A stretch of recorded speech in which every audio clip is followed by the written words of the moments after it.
Command codes verified. Priority 1 message from Starfleet coming in on secured channel.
All right, hopefully, yeah, there's mine. Give me a second. I'll get you guys in here in a moment. I think it's this one. Can you guys say something? Something. Hello. There Something. we go. I told you. You see, I said it. I told you it was a miracle that we were going to start at 9:30 on the dot. You jinxed it. You jinxed us. I didn't have to jinx it. I knew it was going to happen. It was just, it's impossible. It's impossible. Yes, this is, preparation is the cornerstone of this organization.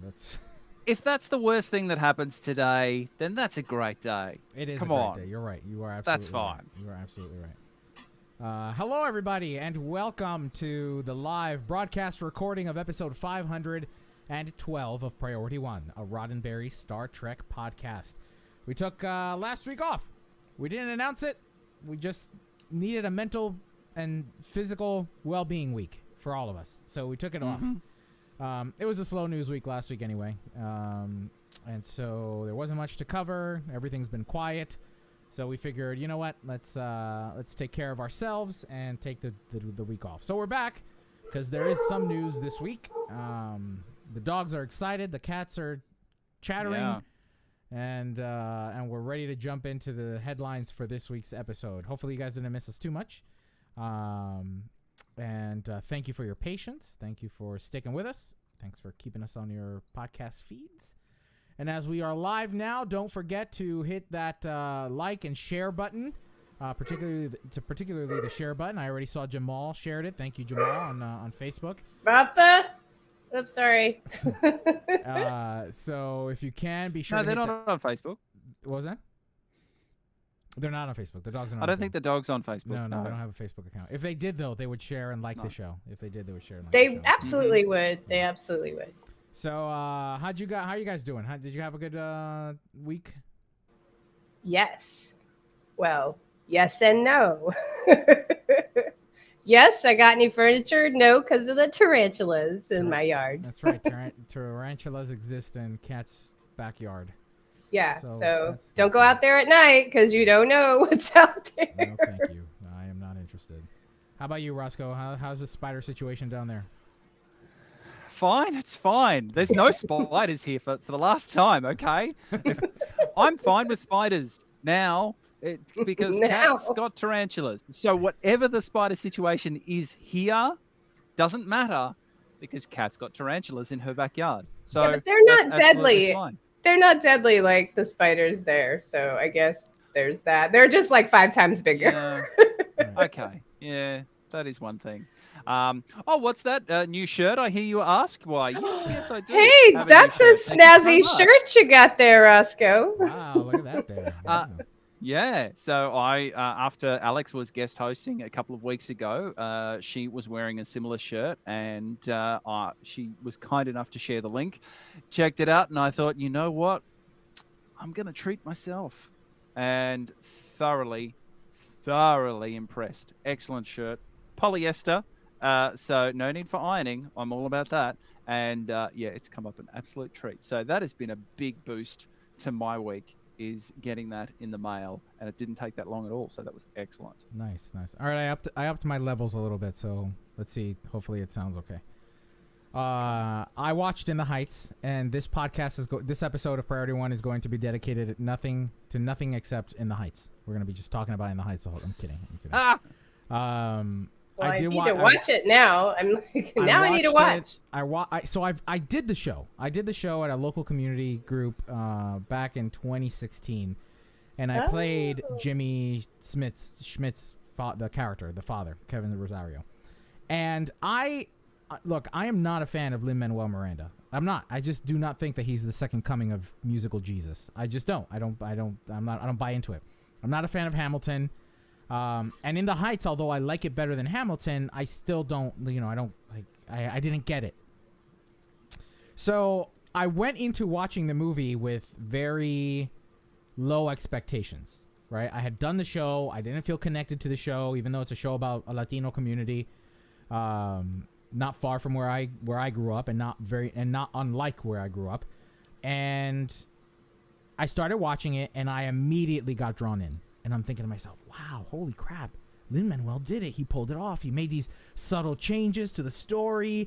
The cinematography is great. Wow, this is phenomenal. Wow, I'm actually starting to think differently about Lin-Manuel Miranda.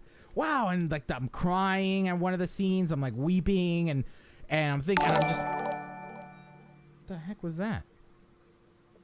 Matt Black subscribed. Where'd that come from? Oh, it must have been from OBS. It's like a magical. From Streamlabs. Someone subscribed. Thank you, Matt Black, for thank subscribing. Thank you, Matt Black. So I'm watching it, and I'm like, amazing. And then I see the moment that it dips to black, directed by John Chu. I'm like, ha! So Lin-Manuel is not, in fact, the mastermind behind this film. But anyway, I highly recommend it. The movie is not without its flaws, but I've never watched something and gone, wow, That's me. Those are my people. This is, my story, or a story like mine. So yeah, it was really good, really moving, and I highly recommend it if you haven't seen In the Heights to go watch it. I will. It's on HBO Max. Or in theaters. Musical, you say? Musical, yes.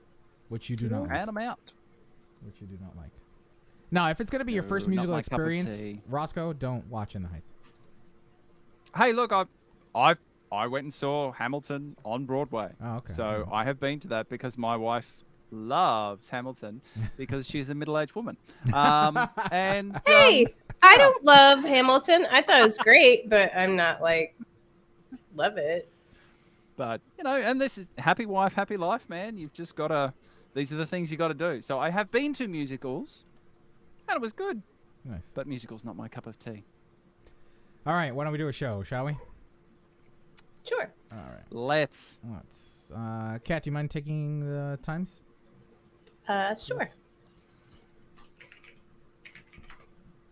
All right. So we're going to do the intro in 3, 2. This week on episode 512 of Priority One, Paramount Plus announces the main cast for Star Trek Prodigy. Rebecca Romaine shares some news about Let's take it from the top. Who read it last time, by the way? Was it me? I don't remember anymore.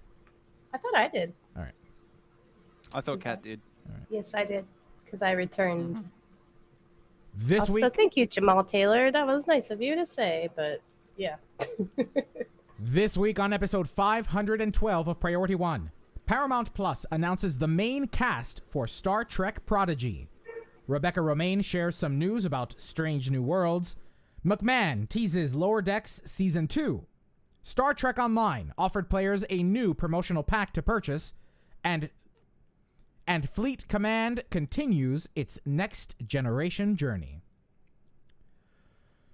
Hello, Captains. You're listening to episode 512 of Priority One, a Roddenberry Star Trek podcast. Your weekly recap and review of all the major news happening in the Star Trek multiverse. This episode was recorded on Tuesday, June 15th, and available for download or streaming on Friday, June 18th at PriorityOnePodcast.com. I'm Elio. I'm Kat. And I'm Roscoe. I hope you guys had a good week off last week. Thank you all for bearing with us as we went dark last week. We all needed a bit of a break, mental health break, just a general health break, just a time to relax for a moment. So thanks for tuning in this week and returning for your weekly roundup of news. Did you guys have a good week? Yes. Yeah, had a fantastic week. I had so many decisions to make when it comes to the latest Mud's giant conglomeration of purchasing packs. Oh, there's a lot of scenarios I had to run through. It was an emotional roller coaster, man. We'll cover it later, but yeah, okay. I got there in the end, but oh man, it was a really interesting choice. Good. And Kat, moving is settling down. I see you have a great new background there. Yeah, moving, settled down. I had a great week. I had so many social engagements. I went out 3 nights in a row. Nice. I mean, I can't even remember the last time I did that. Awesome. But it's so cool to see my friends, so I love it. Absolutely. I watched In the Heights, and I highly recommend that you all do so as well. It's not perfect. It's not a perfect film, but it is way better than the staged production. I think that the changes that John Chu instituted were fantastic, and I felt like I was watching a slice of my life growing up in West New York. So, yeah, check that out. That's over on HBO Max or in theaters, and support your theaters, local and professional. Now, Elio, as you mentioned, we're being recorded on Tuesday, June 15th, but I'm in Australia, so the time difference means that it is June 16th. So, happy Captain Picard Day. Happy Captain Picard Day, everybody. Happy Captain Picard Day in Australia already. How are you going to celebrate, Roscoe? Tea Earl Grey hot. Nice. How about you, Kat? How do you think you'll celebrate tomorrow? I might watch that episode or watch my favorite Picard episodes. I have a list. Yeah. Yeah, so do I. Maybe we'll do that. Ah. All right, well, you guys out there tell us what you're going to do for Captain Picard Day. That's a good point. Let us know for next week what you did to celebrate Captain Picard Day. All right, let's move on. We want to welcome new listeners to the show and hope you'll stay in touch. You see, this show is produced by a community of volunteers who donate their time and talents because, like you, they're passionate about what Star Trek is all about. So we ask you to get involved. Just 2 weeks ago, I got an email from a professor, a literary professor, who wanted to contribute to the show by offering unique perspectives and analysis of classic Star Trek episodes. You heard last week in our last episode, Dr. Michael Chen offering his interpretation of Chain of Command. So we are excited to have him on board. He'll be joining us on our next episode of After Hours for our patrons. So we're always looking for ways to improve the show in one way, shape, or form. Whether you have experience in audio editing, graphic design, web design, whether you've worked in podcasting and think you have something to contribute as well to the production of the show, we are eager to include the community. So be sure to reach out to us via incoming@PriorityOnePodcast.com. And if you can't contribute time, then perhaps you have some extra dollars you're willing to spare and help support us financially by joining our Patreon family over at patreon.com/PriorityOne. No matter what, our corner of this community is always eager to include more members and share in the passion we all have for Star Trek. So visit us at PriorityOnePodcast.com and learn about all the ways you can help shape our little corner of the Star Trek multiverse. Whether by joining the team, didn't you just say all this? Go ahead and say it again. All right. Whether by joining the team, becoming a patron, or being a part of the conversation by joining our communities, like the ones we have on social media for games via the Priority One Armada. Why don't you sweep us out, Roscoe, just in case? Now let's find out what's been happening in the Star Trek multiverse. Thank you. And the time is 6:19. Do you see the times, Kat, or no? I don't think you can. Not right? see the times. Yeah, I don't think you can because you're not logged in. All right. So how about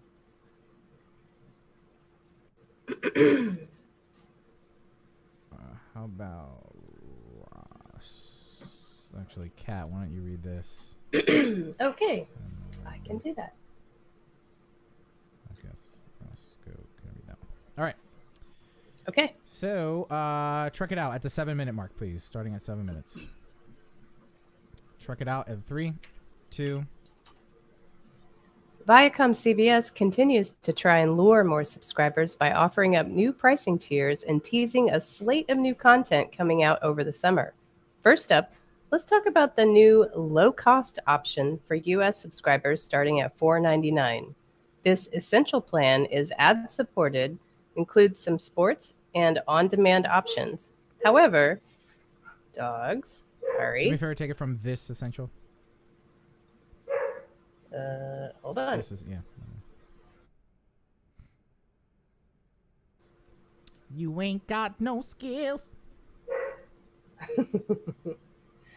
This essential plan is ad-supported, includes some sports and on-demand options. However, it will no longer include local live television station programming. Keep in mind, if you already have the limited commercial plan, you won't lose any features. However, that plan will no longer be offered to new subscribers. The premium plan will cost you... The premium plan will cost U.S. subscribers $9.99 a month and is commercial-free with on-demand entertainment, including 4K titles, more sports, and live streaming of local stations. So, I just read an article on ReviewGeek.com by Josh Hendrickson, and the whole point of the article was trying to identify whether or not Paramount Plus is worth it, right? Is it worth adding Paramount Plus to an already saturated market of streaming services? I mean, let's face it, every week there's a new one. So now Josh Hendrickson, in the article, admits that he's a big Star Trek fan and that one of the big reasons that he subscribed to it was to watch Star Trek. But it's a very lengthy and detailed article. He doesn't just talk about Star Trek. He talks about the films. He talks about the shows that are available. And more specifically, he talks about the shows that aren't available or that are already available in other streaming services like Hulu, Netflix, Amazon Prime. So, for example, you can't watch The Big Bang Theory on Paramount Plus in the United States.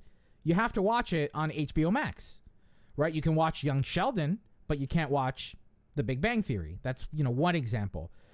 Same thing happens with films, where a Paramount title is a better Paramount title, arguably better, is already on another service and not on Paramount Plus.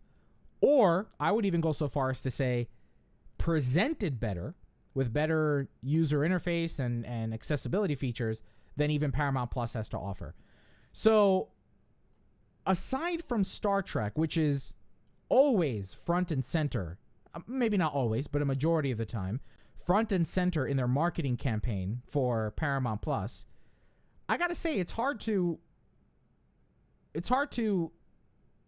rationalize why anybody would sign up for Paramount Plus right now. I just watched that Infinity movie with Mark Wahlberg. In my opinion, that movie was terrible. I wanted my time back. It was entertaining, like it was like an okay popcorn flick, but it ain't no John Wick. It wasn't a Nobody. I don't know if you've seen that new film with Bob Odenkirk, Nobody, which was amazing. And so if this is the kind of content we're going to be seeing on a weekly basis, because that's their goal, right? Is to produce a show, a movie or a show every month or whatnot. I can't rationalize paying for Paramount Plus. I can't. Well, just the user interface alone is one of the main reasons why it's so frustrating. Because you can't pick up where you left off. You can't, it's very frustrating. And the Star Trek movies are not on there right now. And what is up with that? Because I wanted to watch the movies and they're not there. So why even have it? Right. Because it's not going to give you all the Star Trek. And Roscoe, I presume that this is a much different experience for you. See, in Australia. Yeah, it is. In Australia, Paramount Plus is expected to roll out in August of this year, and it will take the place and absorb into it the existing All Access streaming platform. So in Australia, that's known as 10 All Access, because Channel 10, Network 10, is owned by Viacom CBS. So 10 had its own streaming service that then evolved into 10 All Access, which will then evolve likely into Paramount Plus. So it's interesting to see the differences in the plan structures. Australia tends to have a lower cost of streaming services, mostly due to the levels of piracy that occur in Australia. Australian viewers pirate television programs and films at a very high rate comparative to the rest of the world, and mostly that is due to syndication deals and things not being available in the market. So that is the temptation for Australian. I'll leave that there. But yeah, it's mostly due to syndication and platforms not making particular programs available to Australian markets. So if people want it, Game of Thrones was the perfect example. That was on a pay TV provider, a cable TV provider in Australia, and it wasn't overly available because pay TV and cable TV in Australia has not done traditionally very well. So watching how Paramount Plus rolls this out, I'm watching for things to come in Australia. Star Trek will be my point of difference to if I do end up subscribing to Paramount Plus. But at the moment, because of the international deals, I can watch all previous Star Trek TV series from Discovery going backwards. That's currently on Netflix. Lower Decks and Picard are on Amazon Prime in Australia, so, and other international markets as well. So, yeah, it's probably going to take a while. I'm sure it's already in the works, but he cut out, didn't he? Did we all cut out? Hello? Kat, are you on? You're mute. You might be muted, Kat. I'm muted, but I think we lost Roscoe. Yeah, we might have lost Roscoe. Well, while we're on the topic of international streaming services, our friends in Canada might be excited to learn that Star Trek Strange New Worlds and Prodigy are coming to CTV. There are no release dates that have been announced, and you can safely bet it'll land behind Paramount Plus and then be released elsewhere a day or so later. So, hooray for our Canadian friends up north. Good for them. That's exciting. All right. It's so crazy, too, because aren't they filming all those shows in Canada and Yeah, they can't even watch them? Right. You have to sneak on set to watch them. You know, lastly, the other thing about Paramount Plus is that not even the new Trek is in 4K, you know, and I haven't... It's almost weird to me to see a show now that isn't 4K, like a new series that's on television or one of the streaming services that isn't already streaming in 4K. And I get that that 4K is a big resource hog and very large data transfers, but of all the shows, you'd think Star Trek would be on the top of their list to make sure it goes out in 4K, given how intense and how amazing some of the CGI is. Sorry. All right, we're going to pause. Can we do a pause at 16? Can you just jot down 16? And then we'll figure out when Roscoe... Oof, Roscoe's out of the call. All right, let's stop. I think what will end up happening is that I can rename this stuff. Nice. Roscoe says he's frozen in parasitic ice. Frozen in parasitic ice. Got it. Yeah. So. All right. Oh, here comes Roscoe, maybe. Oh, excellent! So, yay! Yay!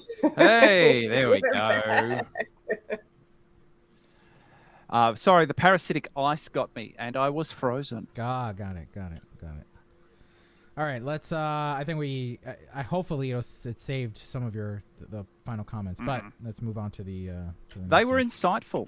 I won't go back over them, I appreciate but they were it. quite amazing. All right, let me start recording here.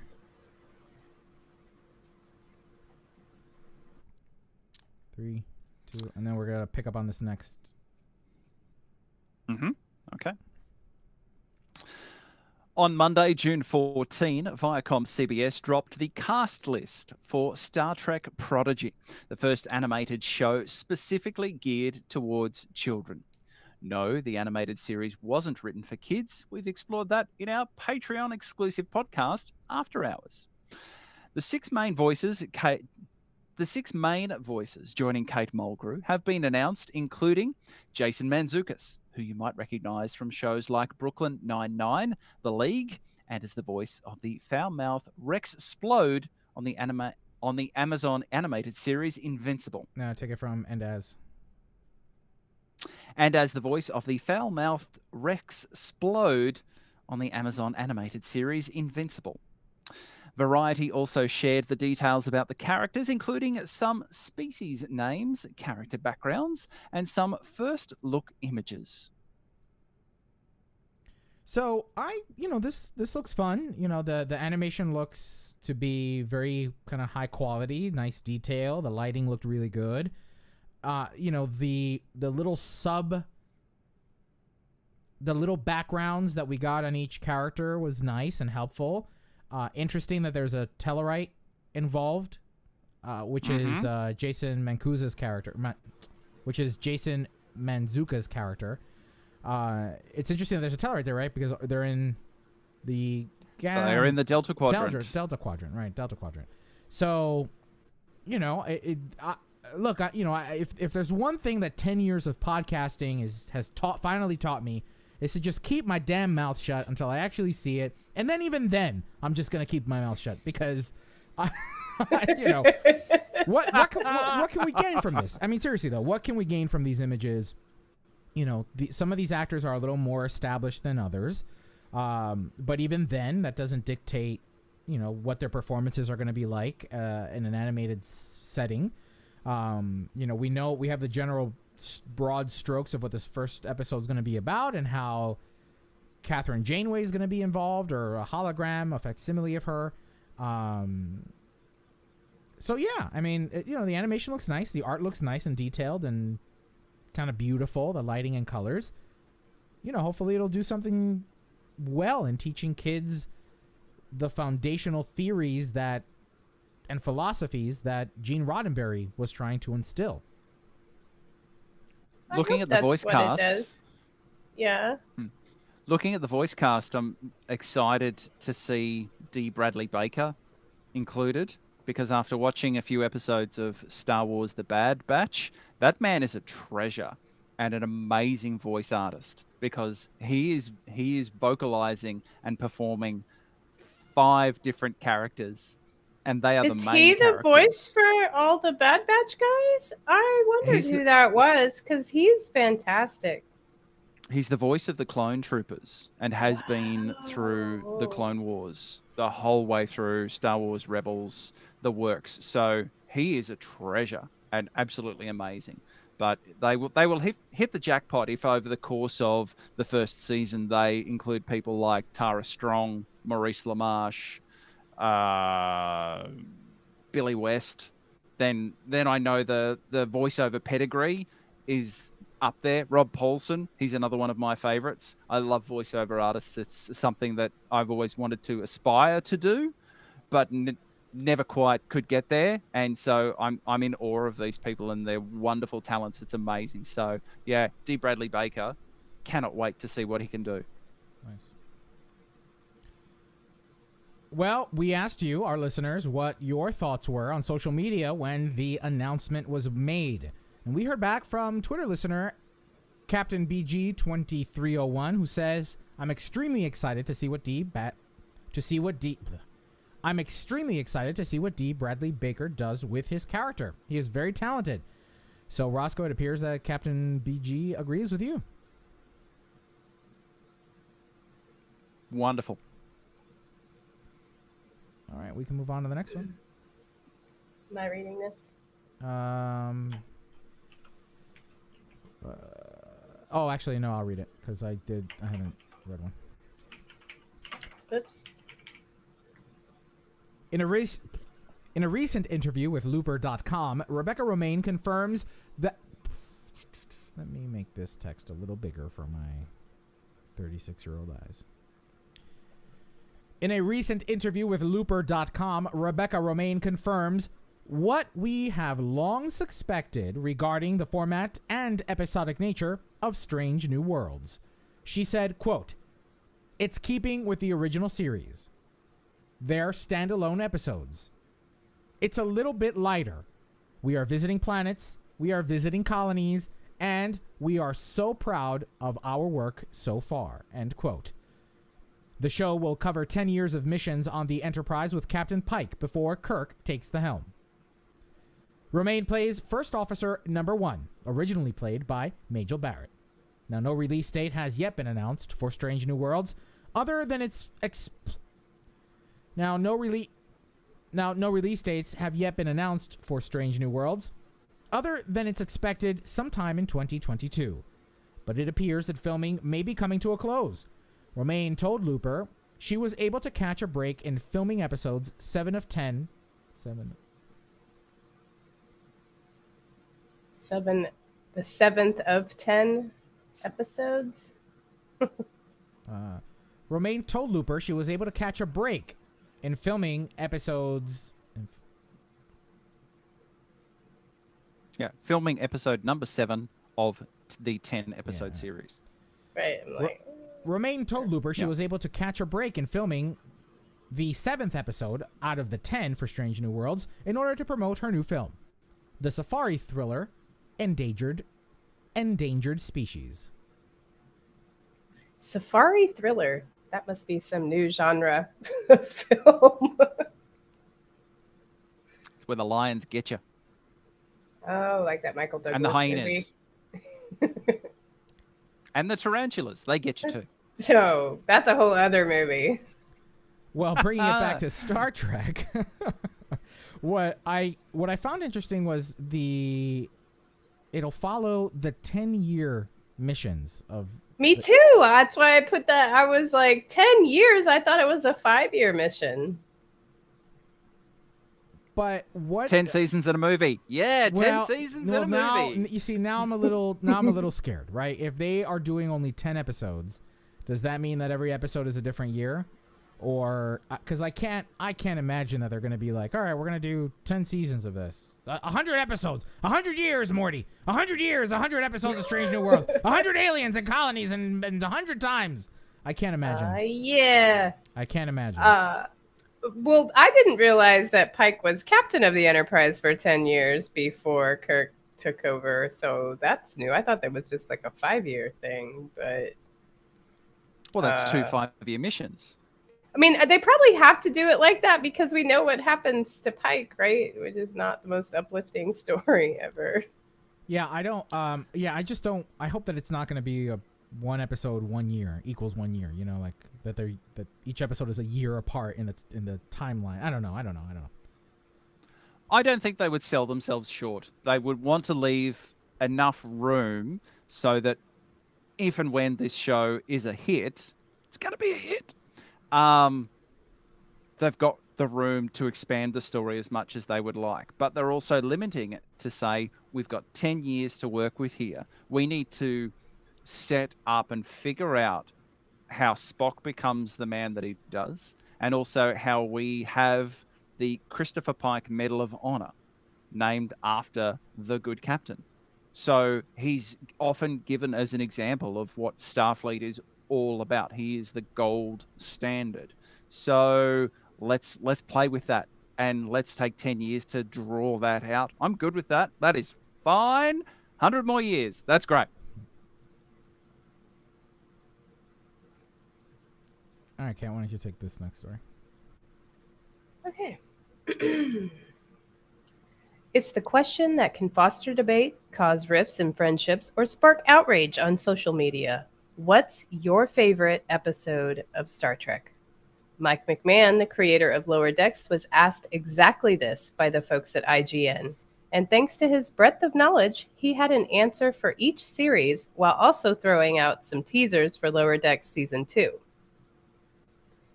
McMahon spoke about the structure of Star Trek and the nature of standalone episodes. They add to the depth of the characters, but not in a way the audience needs a refresh at the start of each episode.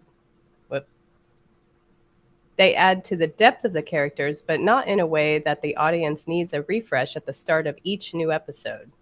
What that means for Season 2 of Lower Decks is we have the setup of the first 10 episodes. So where to from here? Wait, is that how you meant to say that? Where to from here? Where to? Mm-hmm. Okay. So where to from here?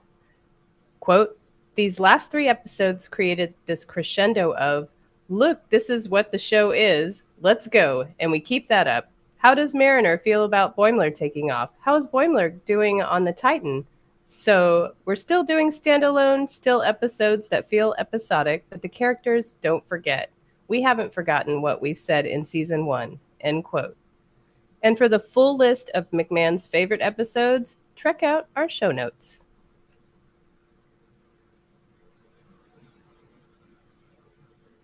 Roscoe, you can, if you have something to say, you can.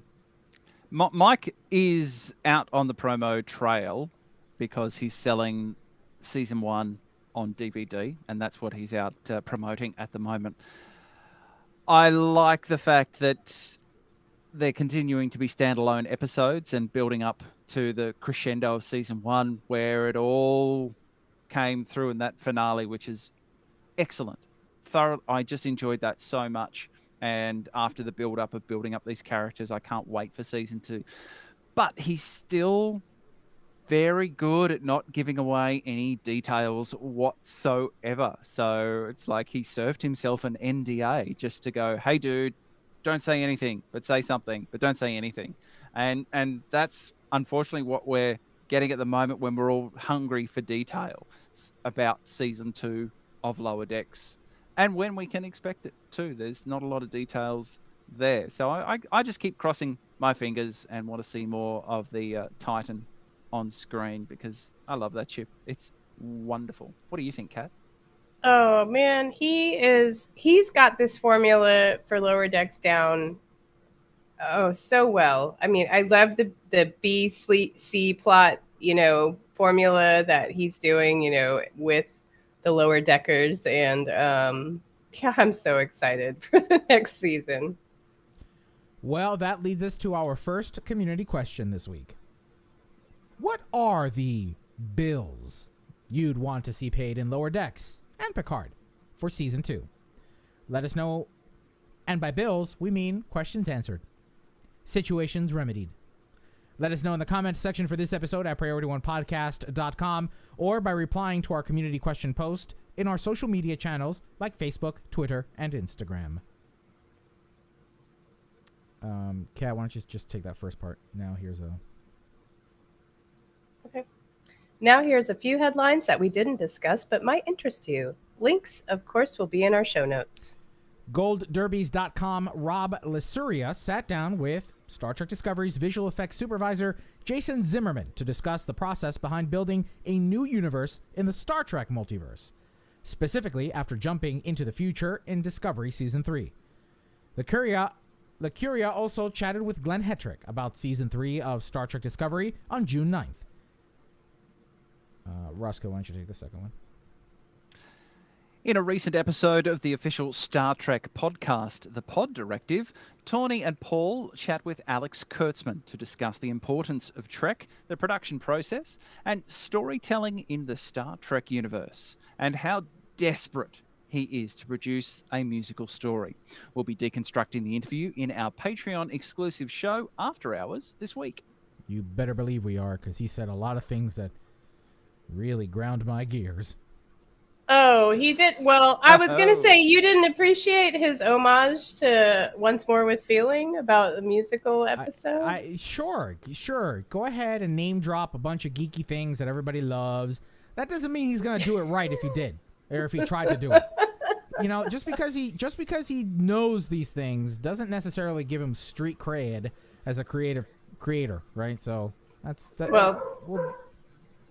Yeah, we'll discuss. The only thing I liked among the other things, the one thing I did like of what he said was that he would follow Mike McMahon wherever he wanted to go, and he'll let him do whatever he wants. So keep doing that, Kurtzman. Right. Don't do that, Kurtzman. Thank you. Don't do that, Kurt. That is excellent. Now remember, Captains, to learn more about these headlines, be sure to review our show notes for this episode at PriorityOnePodcast.com. Well, Captains, that's all the news we have to check out this week. Now let's find out what happened in the world of Star Trek gaming. I'm going to try this process here of stopping and renaming these. Hopefully it works out for us. Okay. Anybody need a break? Yeah, I made the dogs go outside, so I need to go see what they're doing, but I'll be right back. Alrighty. All right. So you don't like any musical? There's not a single musical that you... Oh, come on with your musicals and Yeah, your singing it. You know what? As I remember, the thing that turned me off was the musical Annie. Oh, yeah. Because that's the worst. It's just no, can't do it. Cannot do it. And watch that, and it just, they stick in your brain. those songs. Well, that's the and point. it's, just You're yeah. supposed to. I You're just supposed to walk away singing the song. You're supposed to walk away singing the song. Mm-hmm. So yeah, and then a couple of years ago, my lovely wife, 5 years ago, discovered Hamilton, the musical, and so that was on repeat constantly for about 12 months. So that's fine. You know, I've dealt with that emotionally, as best I can. The therapy helps. But yeah, no, they're just. It's not that but Do then you again, like I enjoyed plays? the What Buffy about straight episode. plays? What about like a straight play, or a comedy or farce or something like just like a Neil Simon? Yeah, comedy. Or... Yeah, a comedy or a farce, that's fine. I did leave a review of our local community theatre because they performed Wicked. And my feedback to one of the volunteers involved was that was not as shit as I expected it to be. God, you are the worst, man. What? Wicked is amazing. I'm gonna leave a comment on your BBC radio saying They did fine. It's not for as an shit amateur as I thought it production. was gonna be. Yeah. That's not as shit as I expected it to be. And look, that's all I hope for. If I get that and it's the one person who's listening, because I've got one listener, I'm good. That is fine. Yeah. They're great. I love them. So, yeah. I have a friend who she directs those community theatre plays. She did a comedy this year. She's done big productions, and she's occasionally badgers and pesters me that I really should be involved. And You got the I personality of a politely say, theater kid. "Oh, You've got the personality of a theater kid. yeah, look, it's the performer. It's that's why the radio thing comes so easy. Right. So that's where that comes through. But yeah, not my thing. Not my thing. I had an ex-girlfriend who was she was in plays. She was a singer, and believe it or not, all about her. Yeah, that's why she's my ex-girlfriend. Not all of us are like that. No, of course not. Of course you're not. And that is not to say that I think that all performers are like that. But yeah, Are you back, Kat? so, Yes. All right. that is back All right. For the in moment. style. Are you ready for? We're all ready for gaming? Yes. Is this a new thing? New Yes. file? Yeah. Yeah. Actually, I don't think you need to actually do it now. Maybe. Okay. All right, we're gonna do gaming in. I'll take this one in 3, 2. Well, it looks like Harcourt Fenton Mudd has reared his profiteering head once again in Star Trek Online's C-Store. From June 10th through June 24th, players who have about $150 burning a hole in their pockets can purchase the new Into Darkness and Beyond Choice Pack.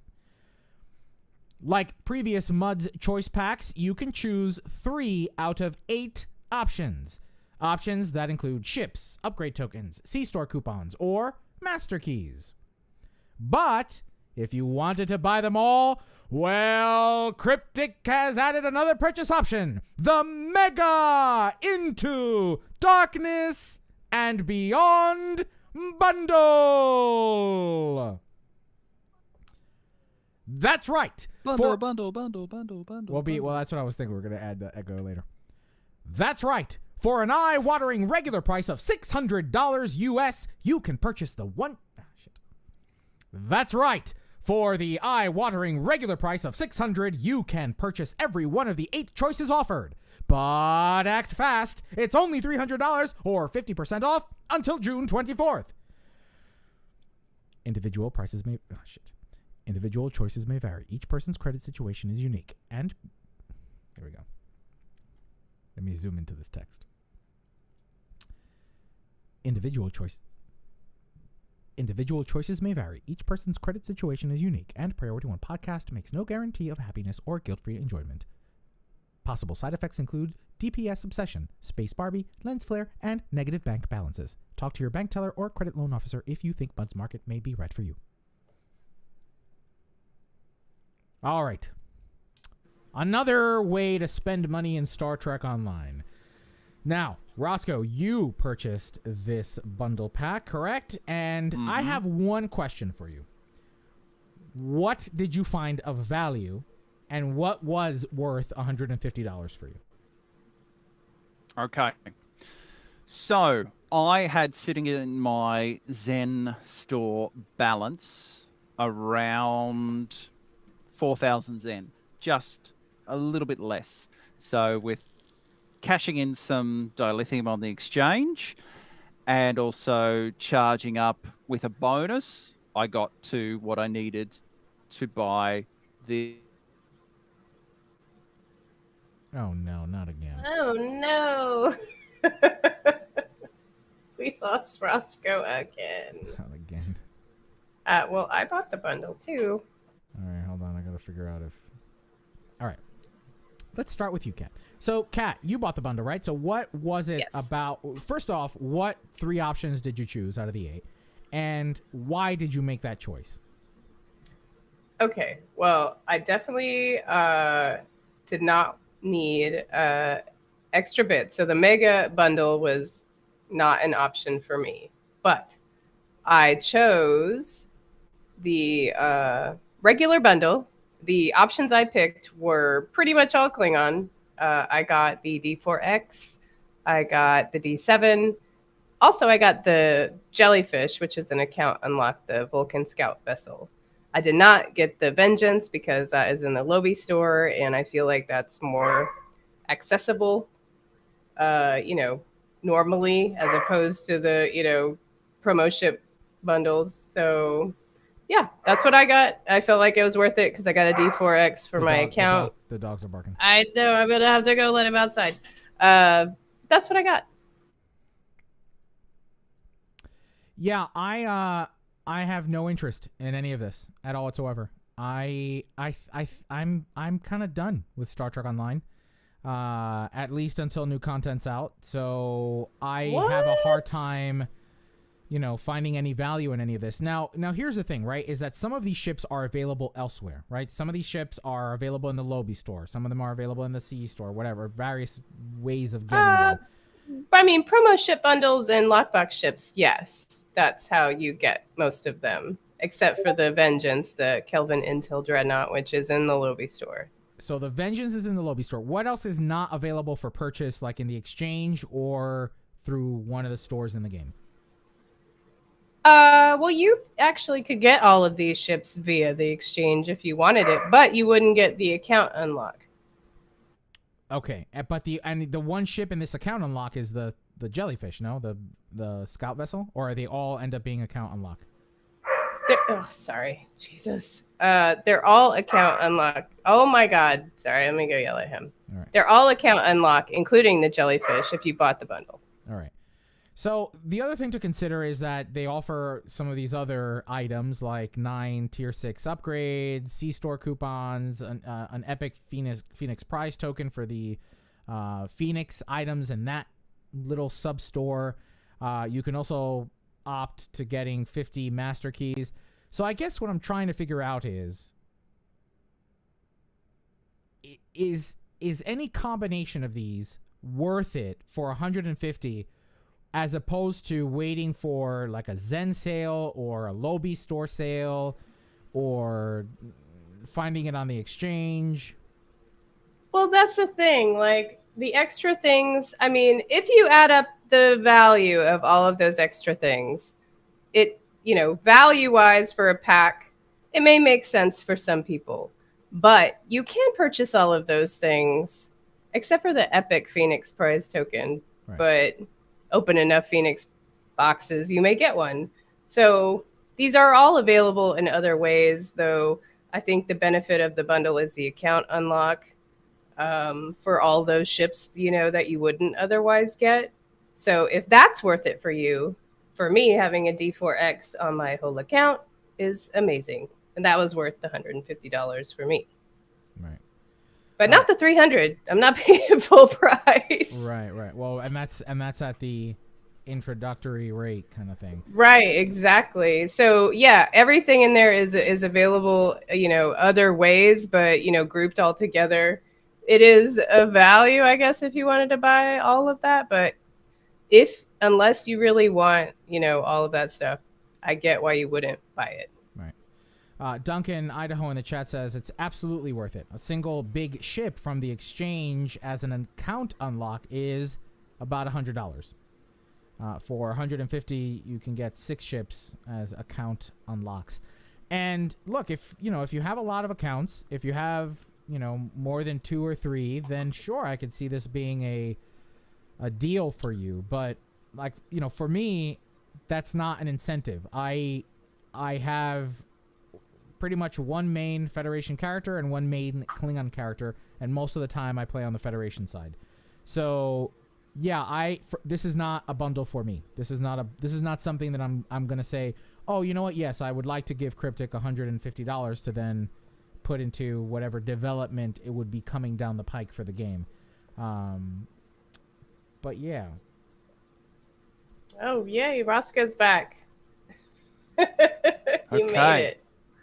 Whew. All right, hold on. Again, making excellent points, and no one was listening. Wait, hold on. I'm gonna stop it. Because I'd rather have it all. Mm-hmm. My apologies. No idea what happened there.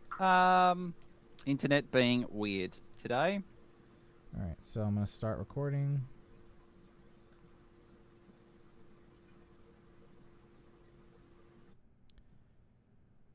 So Roscoe, you also got the bundle, and what I'm trying to identify is what's the best value out of this, right? You can get a lot of these things as independent items through various exchanges, but what did you find to be the value for you to purchase?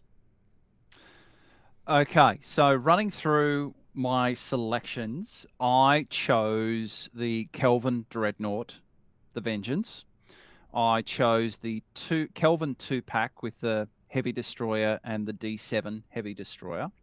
And I chose 50 Master Keys.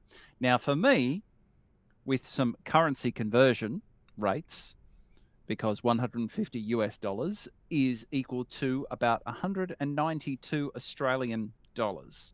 So that always makes it a bit more challenging.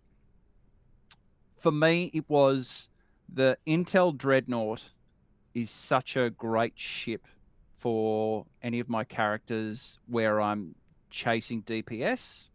Having that available across my whole account made sense.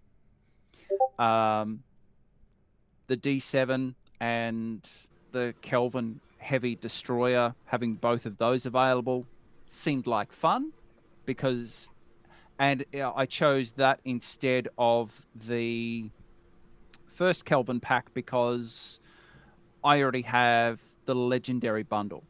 So I have a T6 Kelvin Connie. So I thought I'm going to go make that my choice. And then I chose 50 Master Keys because I thought, well, I'm going to get a lot of stuff that's going to equal, if not exceed, the $150 value, and I may just get another ship randomly out of that. I considered the Tier 6 X upgrade tokens, but ended up going with the Master Keys instead. Wow, so you picked the keys out of that. That's surprising. I've got a few extra Klingon recruits now, and I may have started another Delta agent. So having some fun gear and some new things, particularly in the new 32nd Century box, is fun at the moment. So, and I could end up with another starship out of it. I'm rolling the dice a little bit, but yeah, that's all part of the fun. At the very least, you'll be getting Lobby, right? So you can purchase another Lobby ship. Exactly right. It sounds to me as though this bundle is geared towards people with many characters that play a lot and switch between characters a lot. But yeah, I have a hard time seeing any value. For me, a player that seldom switches off of that one Federation character may not be for me. Even for the accoutrement, right? The upgrade tokens, the sea store ship coupons. maybe if the option was 2 or 3 epic Phoenix Prize tokens, then I might think to myself, okay, maybe this is worth it, for $150. But yeah, that's where I sit on it. And I didn't go for the C-Store ship tokens because I know that I'm working towards getting that anyway with the event unlock over the course of the year. So I will get that by the end of the year once I work through all of those events. I will get a whole bunch of Lobby. I haven't quite decided which way I'll go on that one. But so that's why I discounted that one. And the first Kelvin pack with the Connie, the Bird of Prey, and the Warbird, I don't really like the look of that Bird of Prey. So or the Warbird. See, that's where you're wrong, though, because the wings go up and down on that D4X. The D4X is like my favorite ship, pretty much. I mean, maybe my top 2. Okay. I love that ship. It's amazing. I think, God, I love that. I love it. That's why I wanted the account unlocked for that ship by itself. Well, I think that. Well, on that recommendation, I'd give it a try. Well, I think that leads us to our next community question this week. What are your thoughts on this latest bundle? Did you purchase it? And if so, which options did you decide on? Let us know in the comments section for this episode at PriorityOnePodcast.com or by replying to our community question post on our social media channels like Facebook, Twitter, and Instagram. Let's just skip this one.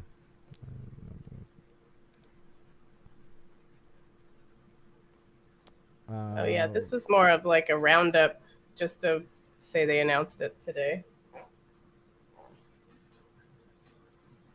I can throw that into the headline section at the end. Yeah, throw it into the headline section. Let's do that. I didn't see the headline section, my bad. This is going to be other... Because I didn't scroll down. Oh, because you just added it earlier, my bad.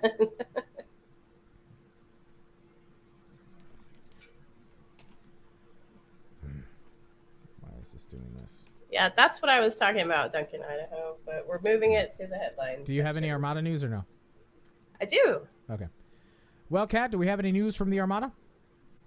We do. As I mentioned, the last show we did, it's the Armada's 8th anniversary. So all during the month of June, we're giving away various prizes and have events for Armada members every Saturday.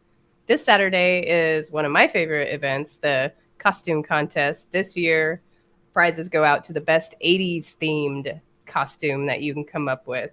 So check if you're a member of the Armada. Just go to your events tab in the fleet window and it will tell you what time that happens in your local time zone.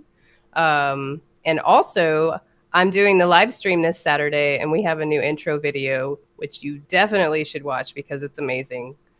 So I'm really excited about that. So this month is a great time to join the Priority One Armada. We are giving away more than $5 billion in EC and prizes during our anniversary. So come hang out with us. Nice. And now moving on to other gaming news. Who's got the tribble? What? Where did that tribble come from? Did someone subscribe? Is that another sound effect for why am I hearing these things? I think it's on Restream. Usually if people cheer or subscribe, you get noises. All right, Roscoe, why don't you take this first one? Star Trek Fleet Command has dropped the second part of its Star Trek The Next Generation arc with patch 31. I'm going to do that again. Star Trek Fleet Command has dropped the second part of its Star Trek The Next Generation arc with patch 31. Featured in the update are new stories and missions that lead you on rescue missions to find Worf or Picard. Who will you choose to save first? Well, the new update includes new officers, new ship projectiles, 15 new missions, and more. Also, if you're eager to learn about the team behind the game, you can track out their Meeting the Team blog featuring senior QA tester Alana. Now, June 8th saw the release of a new season. June 8th saw the release of a new season for the hugely popular Battle Royale shooter Fortnite. Why would Priority One care, you ask? Well, the new season 7 of Chapter 2, sees the game's island invaded by aliens in flying saucers, and Fortnite has a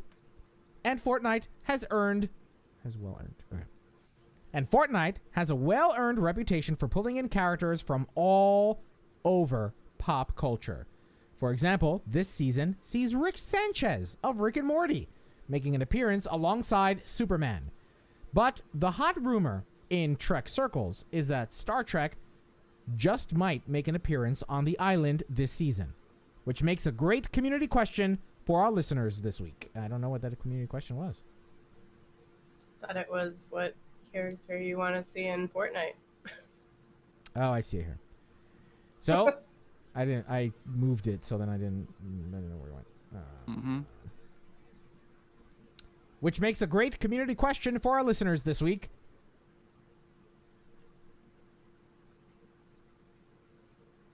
Are you hoping to see a Star Trek character in Fortnite? And if so, who would you most like to make? And if so, who would you most look forward to seeing?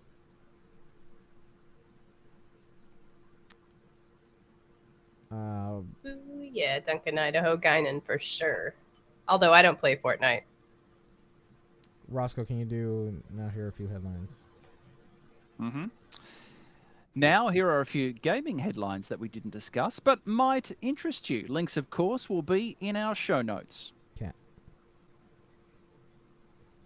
Well, it's time to head to Risa, break out your longboard, and get ready for some dance contests because Star Trek Online announced that the summer event will start on July 1st this year. Expect some more announcements coming regarding the event ship and other new items that will be available in the event store. Do the snake! Saxon Props on Twitter shared a Krieger Wave pistol build based on the Star Trek Online. Krieger Wave. You see, that's wrong. That is incorrect German. It's Krieger. Are we sure? It's Krieger? It's Krieger. All right. That's fine. I believe you. But that is wrong German. German is not incorrect. German is always correct. This is, as a singer, I was taught. See, even Nick Duguid says it's Krieger. That's fine. It's wrong, but it's fine. That is so wrong. P.S. Nick, yeah, you gotta watch the new video. Saxon Props on Twitter shared a Krieger Wave pistol build. Props on Twitter shared a Krieger Wave pistol build based on the Star Trek Online model, including using some clay models for the accompanying stand. It's always great to see the hard work and designs of artists showcased in the real world. And this was commented on by concept artist over at Cryptic Studios, Hector Ortiz.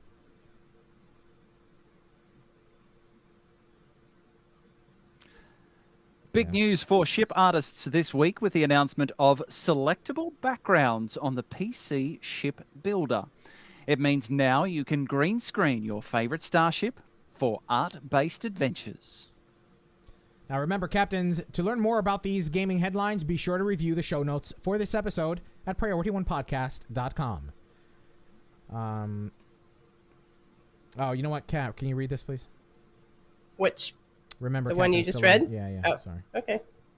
Remember, Captains, to learn more about these gaming headlines, be sure to review the show notes for this episode at PriorityOnePodcast.com. Well, that wraps up episode 500. Actually, can you take down this note for the time, 12:30, please? Well, that wraps up episode 511 of Priority One, a Roddenberry Star Trek podcast. But there are more great shows. Aren't we on 512? It's 512. Did I 512. say- Shit. You said 511. Okay. Whoops. Well, that wraps up episode 512. Well, that wraps up episode 512 of Priority One, a Roddenberry Star Trek podcast. But there are more great shows available to you on the Roddenberry Podcast Network. Just visit podcasts.roddenberry.com for a complete list. Then be sure to subscribe to them all and share them with your friends. And we can't forget to send a special thanks to some of our Patreon supporters like David K. Rutley, Peter Archibald, and Gerald Bosch. I don't have the community questions. Can somebody pull those, please? close those documents. Oh, hold on. You get that one. I'll Okay. get this one. You got the first one, Roscoe. Mm-hmm.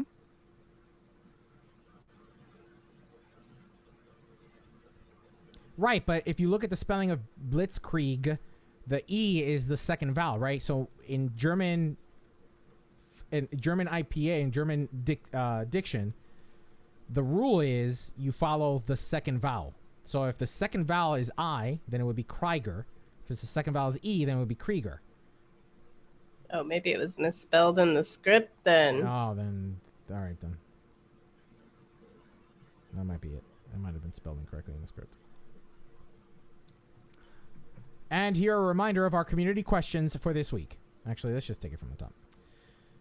Kat, can you jot down 1417, please? Or 1420? 1420. Are we starting over fresh? Yeah, 1420. Okay. Well, that wraps up episode 512 of Priority One, a Roddenberry Star Trek podcast. But there are more great shows available to you. on the Roddenberry Podcast Network. Just visit podcasts.roddenberry.com for a complete list. Then be sure to subscribe to them all and share them with your friends. And we can't forget to send a special thanks to some of our Patreon supporters like David K. Rutley, Peter Archibald, and Gerald Bosch. And here's a reminder of our community questions for this week. Are you hoping to see Star Trek characters in Fortnite? Who would you most like to see? Also, what are your thoughts on the latest Muds bundle in Star Trek Online? Did you purchase it? And if so, which options did you decide on? And lastly, what resolutions are you looking for to see? And lastly, what resolutions are you looking forward to see in Season 2 of Lower Decks or Star Trek Picard? Captains, it's important to us that you get your voice heard and that you participate in the conversation. Leave us a comment on our website at priorityonepodcast.com, on our Facebook page at facebook.com/priorityonepodcast, or find us on Twitter and Instagram at priorityonepod. So it was spelled wrong in the document. Mm-hmm. In the document, they spelled it K-E-I or K-R-E-I. And if you're still craving more, be sure to spend time with Winters, Anthony, Thomas, Gray, and me, plus the rest of the Priority One Armada. Saturday nights, the Armada broadcasts live to review the latest news from Star Trek Online and the Armada community, including spotlighting some of our amazing members. With regular giveaways, there's something for all Star Trek Online players, whether you're new or a veteran.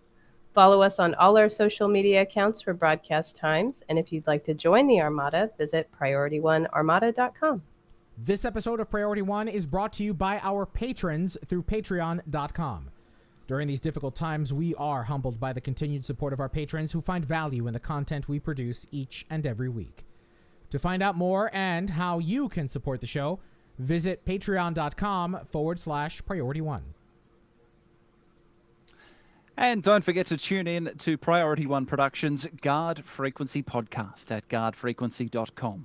Each episode, the Guard will take you inside the universe of your favorite space sims, including a tabletop adventure played out by your hosts. And Heroes Rise brings you up to date with the world of Dungeons and Dragons. Learn all about the latest publications, tools, tips, tricks, and traps in less time than it takes to skin a wyvern. Head over to heroesrisepodcast.com to discover their secrets. Thanks to our audio editors, including Gray, Brandon, William, Daniel, Rand, Alex, and Lennon. Thanks to our producer, Jake, and associate producers, Shane and Thomas. Together, they help us organize and write up our summary of the weekly headlines from the Star Trek multiverse. Thanks to our graphic artist, Alejandro, with support from Jason of the Priority One Armada. Thanks to the composer of our theme music, Chris Watts. But most importantly, a big thanks to you, the Star Trek community, our listeners, because without your ongoing support, none of this would be possible. All right, Captains, that wraps up episode 512 of Priority One. I want to thank everybody who was in the chat. Thank you for sticking with us and being a part of the conversation. That is all things My apologies Trek. for not replying to things in the chat. I had the chat closed in order to maximize connectivity for the actual stream itself. So my apologies. No worries, no worries. Thank you. So we'll be back next week. We'll see you then. Until then, say goodnight, everybody. Bye, y'all. Have a great week.